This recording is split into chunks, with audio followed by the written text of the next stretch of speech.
Hey, this is Tony with Salt Strong, and I've seen quite a few questions recently as far as what you should do with your rods and reels if you plan on storing them for an extended period of time. So for example, like in the wintertime, you may not get out on the water as much. You may go weeks or months without fishing. And there are some steps that I like to take when I am storing my rods and reels for an extended period of time, and I want to share that with you in this video. Now, when you do get to the end of the video, if you did enjoy it and it did help you out, please be sure to give it a like and also subscribe to our channel. We put out fishing tips pretty much on a daily basis to help you catch more fish. So the first thing that I do for both the reel and the rod is give it a good freshwater rinse. So you don't want to use a very strong stream of water on the reel, because what will happen is you will push water and salt further into the reel. So I just do a light mist, just a light mist of fresh water, and then make sure you have a dry, clean rag with you and just wipe off any excess water. You can also shake the reel to knock any water off, but just wipe down that reel, make sure it's nice and dry. Same thing with the rod. Make sure you rinse down the rod. For the rod, you can obviously use a strong stream of water if you want to, but just to get all that excess salt off the rod and reel and then dry it off. Now, the next thing that I like to do, and this is more if you're storing your reel for, let's say, 2 or 3 months, I like to actually re-spool it with fresh line.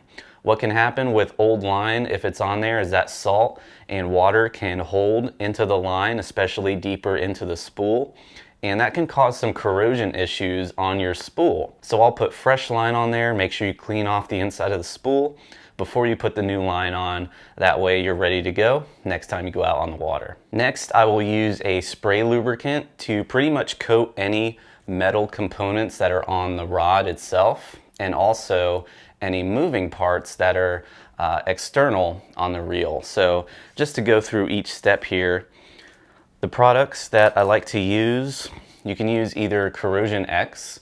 This is my favorite one to use, or you can use cleanse oil for marine and tackle. These are both great products. If I had to pick one, I would go with corrosion-x, because from what I have found, it leaves a better film on there and it stays on there for a good amount of time, as opposed to cleanse oil, which I found seems to wash off a little quicker than corrosion-x. So first I'll start out with the reel itself. I'll just use a loose reel that I have here.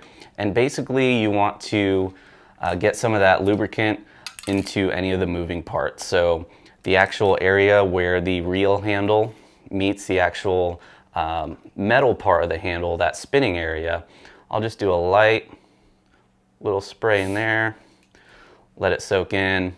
And same thing where the arm meets the shaft, that is a good area to spray as well.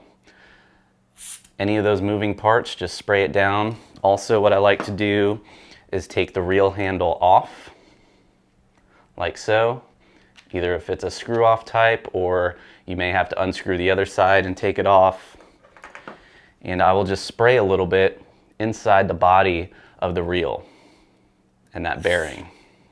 Spray a little bit in there, and this will actually help keep that reel handle from getting stuck on there, because sometimes if you have some salt or anything in there, if you let it sit over time without moving the handle or taking it off, it'll corrode in place. So just to keep that nice and lubricated so it doesn't get stuck. And same thing again with that handle and the arm where it meets the shaft. And some more good areas to hit with that spray is where the actual bail flips open, the pivot points right there. So right in that area, like so, just a little bit. You don't need a lot.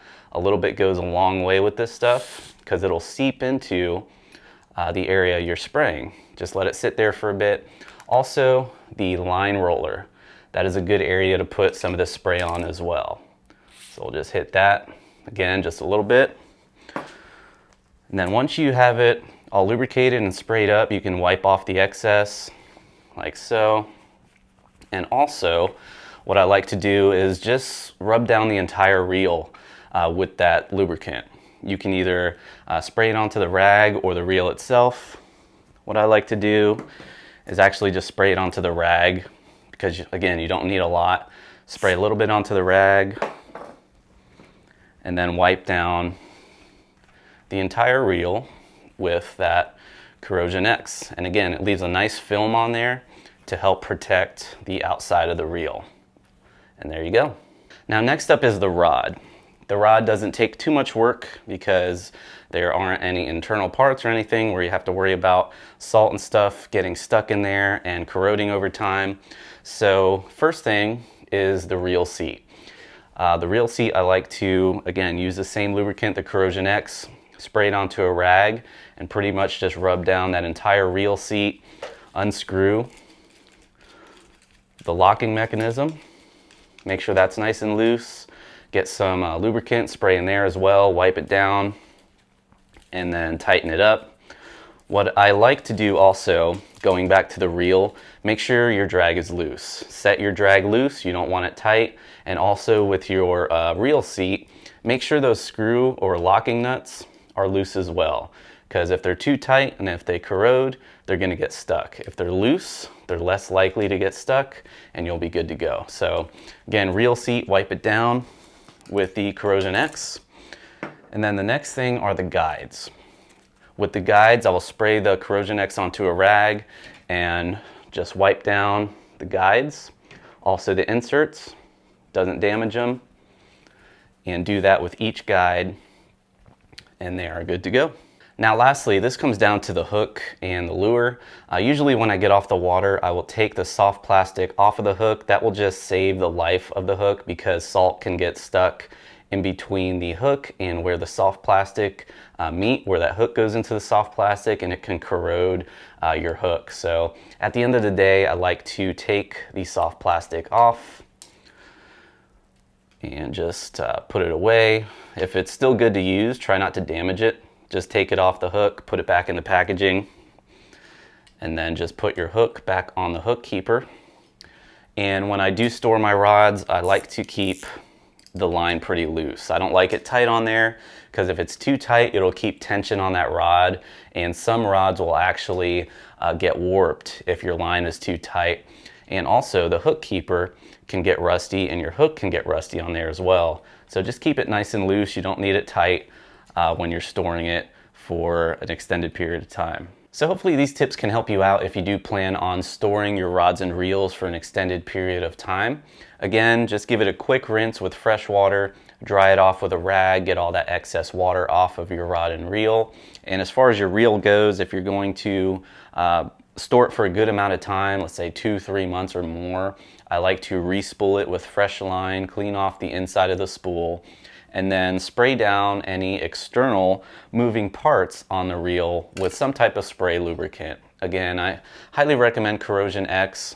Spray it onto those parts, let it sit for a little bit, wipe off the excess, and then also just use a light film to coat your reel. Just spray it onto the rag, wipe down your reel, and you're good to go. And as far as the rod goes, same thing, spray it onto the rag. You can wipe down the reel seat. Make sure those locking nuts are a little bit loose so they don't get stuck closed. And also just spray a little bit onto a rag and wipe down the guides of your rod. So if you have any questions or comments, or perhaps some additional tips you would like to share for storing your rods and reels for an extended period of time, definitely let us know in the comments down below. Thanks for watching. Until next time, I will see you on the next video. Hey there, it's Joe Simons, one of the co-founders here at Salt Strong, and have you claimed your free pack of these irresistible Slam Shady paddle tail lures? We designed this lure with over 12,000 serious inshore anglers, including many full-time guides, to go out there and catch more redfish, more speckled trout, more snook, more flounder, more inshore saltwater slams. And if you want a free pack to try out a sample yourself, click down below right now. We have one free pack per angler while supplies last. Click down below right now.